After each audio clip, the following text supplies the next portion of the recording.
Good day. Our top story, computer use is running rampant in the Hazel Park school system. For this exclusive S.H.A.P.E TV report, we sent correspondent Bill Chad undercover for over 2 years. Here is his report. Thanks, Larry. We've traced the outbreak of computer use to a dimly lit room at United Oaks School. We have learned hundreds of employees have been trained in the use of Macintosh computers. From here, their knowledge has spread across the district like a virus, mutating into various forms. For example, at Hazel Park High School, Ms. Sheldon is using her computer through another piece of high-tech equipment called an LCD panel to project her lecture notes onto the screen for everyone to follow while she fills in the notes with interesting information about the Civil War. You have the Civil War, the United States Civil War. Most devastating war that ever happened to this country, because it was truly a brother versus brother war. So when somebody died in this war, on either side, it affected the entire population of this country. At the Beecher Max program, Mrs. Hollinger had her students use the Hyper Studio program to make slideshows. Hyper Studio not only introduces students to a creative program for expressing their ideas, it teaches following directions and planning. And back here at United Oaks, Mrs. Stoof is using her computer and television to teach about the rainforest through the Jason Project. The whole school here at United Oaks is involved in the Jason Project, grades kindergarten through 6th grade. We've developed and taken parts of the program, parts of the curriculum, and we're each doing that with our classes. We each will also be studying classroom pets and be doing activities with those. Well, the beauty of the Jason Project is its the natural alliances with technology. They have an internet site specifically for teachers and students to use. And what we did today in my classroom was we looked at a virtual tour of the Rainforest Canopy Walkway. And they're able to see live pictures, panoramic views, live from the Peruvian rainforest, sounds of the rainforest, and they're able to experience it live without actually going there. My students will also be able to talk with other students about some of the information that they're studying. We will be doing a field study out at Camp Hazel Woods in May and on the water out there. And our students will be able then to compare their results with other students from across the country that are doing similar studies in their areas. Bill, one question. Is there any end in sight to this epidemic of technology use? No, Larry. In fact, the district now has 4 media teachers that are now promoting its spread. Miss Hamilton, Mrs. Skachillis, Mr. Campo, and Mr. Voisin are introducing students to the internet, library skills, video production, and computer use. I asked Mr. Voisin what the reaction has been. As far as the parents were concerned, particularly at conference time, they were very happy to see that their children were working with the computers and learning to use them in a more effective manner.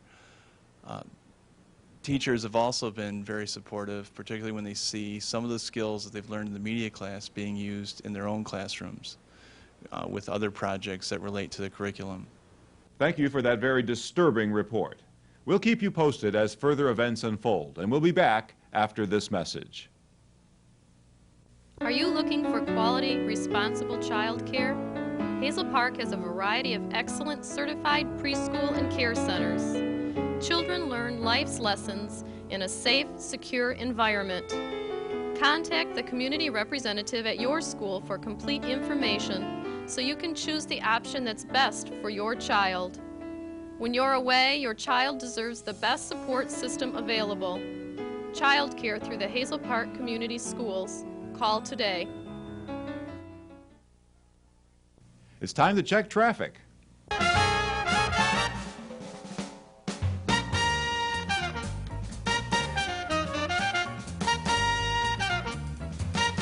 A number of familiar names are turning 50 during the next school year. Hitting the big 5-0 as we turn the century will be Bruce Springsteen, Sigourney Weaver, Ford School, Whoopi Goldberg, Longfellow School, Meryl Streep, Don Johnson, Webster School, George Foreman, and Dr. Vic Mayo. Ford School is celebrating its birthday with some new construction, as Principal Diane Parent tells us. We at Ford School are very excited about our 4 new rooms.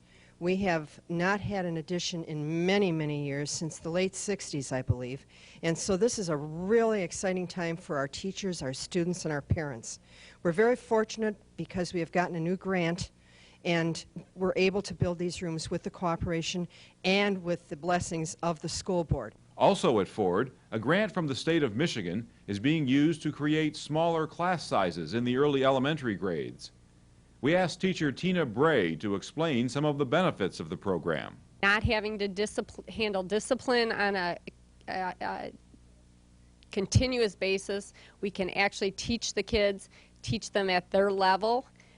We have kids that are at a pre-primer level, and I have kids in a 4th grade level.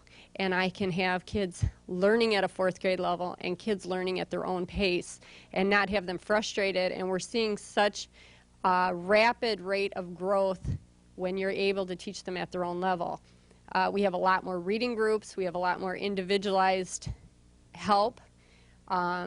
Kids aren't frustrated. It's really exciting. Here's a S.H.A.P.E TV programming note. The long-running program Superintendent's Viewpoint has new hosts, Superintendent Jim Anker and Assistant Superintendent Vic Mayo, and a new format. The new Superintendent's Viewpoint features topics of interest to Hazel Park parents. Mr. Anker and Dr. Mayo want to know what you'd like to see. If you have a suggestion, call them at 544-5341 and tune in Superintendent's Viewpoint. Consult your cable guide for times and dates.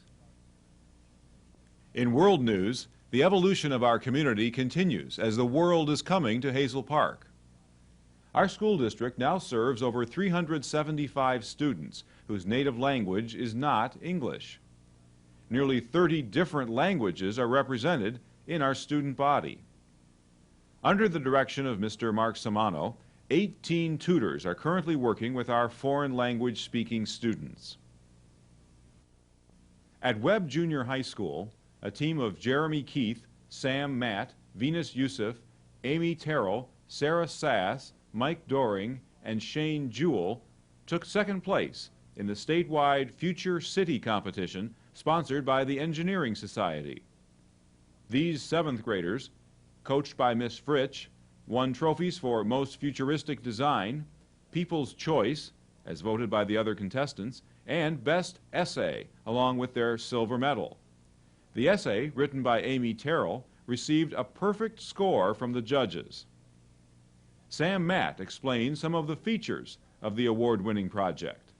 Every place that is in the yellow has jobs, and some in the commercial. This is our nanotechnology building. It's an earthquake building and uses for nanotechnology. We decided to use this as an example for our earthquake-proof buildings because every building on our model is earthquake-proof. And what it does is it breaks down atoms and it rearranges them. Like, say you can take garbage, dirt, and a cardboard box and turn it into like a pizza or an apple. They get the cold water with nutrients from our OTEC, which is ocean thermal energy conversion. They take a pipe down into the ocean and they drop ammonia down there and it makes the water turn into a gas and it lifts up the pipe and spins a turbine and then it turns to a liquid on the other side and you have fresh water with nutrients. We asked Ms. Fritsch to give us a teacher's perspective on the value of this endeavor. The primary educational spin-off with this project is engineering and teamwork. Students were broken up into different groups and were responsible for particular tasks. And they had to communicate with one another, let each other know what was happening, figure out scale, use math, obviously use artistic ability too. But what they really learned by doing this project was that practically everything that humans have come up with had to be planned and engineered. In 1997, a web team won the state competition and went on to the national contest in Washington, D.C. This year's team missed out by less than 1 percentage point. For the latest in Viking wear, check out The Park in the Hazel Park High School Commons area. The Park, run by the students of the Marketing 2 class, is open from 11:15 to 1 on school days and carries jackets, shirts of all kinds, hats, vests, coats, and sweaters. The Park is moving into new facilities at the north end of the Commons area. See you at the Park.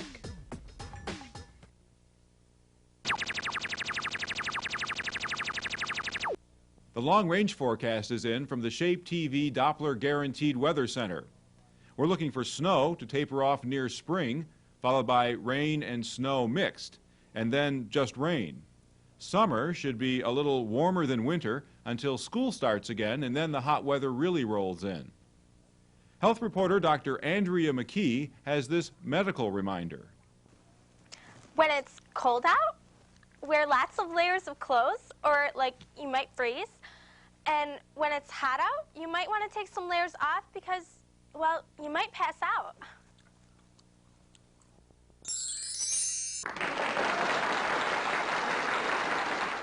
And with sports, here's Gil Lynch. Hey, we won. You know you make me wanna kick my heels up and throw my hands up and throw my head back and come on now. Don't forget to say you will. Don't forget to say yeah, yeah, yeah, yeah. Say you will. Say it right now, baby. Say you will. Come on, come on. Say you will. Say that you will. Say you will. Say that you love me. Say that you need me. Say that you want me. You wanna be. And now, a S.H.A.P.E TV Problem Solver Report.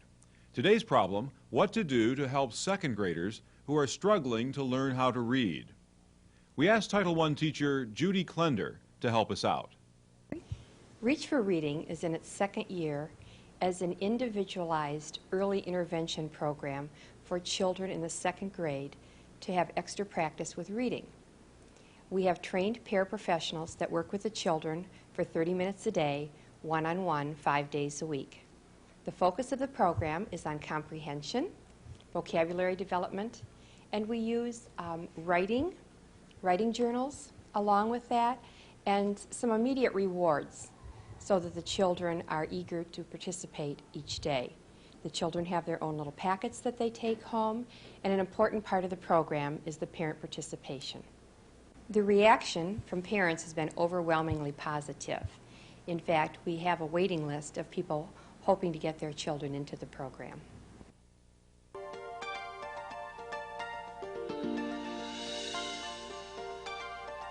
Our district employs teams of problem solvers, like the community representatives.